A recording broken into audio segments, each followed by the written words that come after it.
Welcome to the McCat Multimedia Series, a McCat analysis of Stanley Milgram's Obedience to Authority.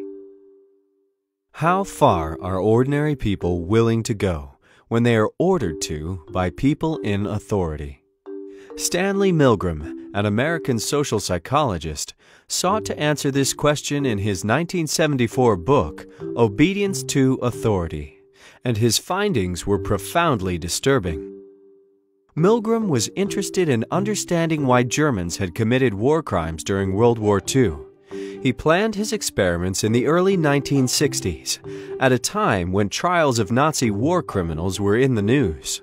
One aim was to discover whether the reason many of the accused Germans gave to explain their actions, that they believed they had to follow orders, was credible. Milgram conducted a number of studies, but all involved a lab-coated experimenter telling a participant to administer increasingly painful electric shocks to test subjects whenever questions were answered incorrectly.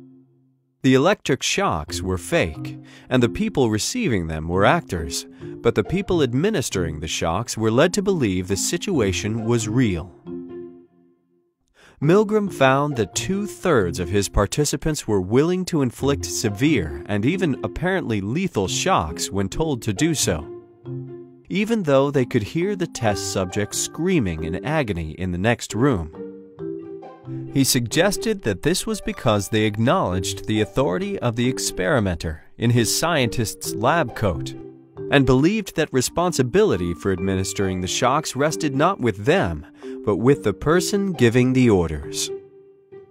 Milgram noted that extreme levels of obedience are more prevalent in hierarchical organizations such as the military, but we may understand his thinking better if we reflect that much the same is true of many businesses.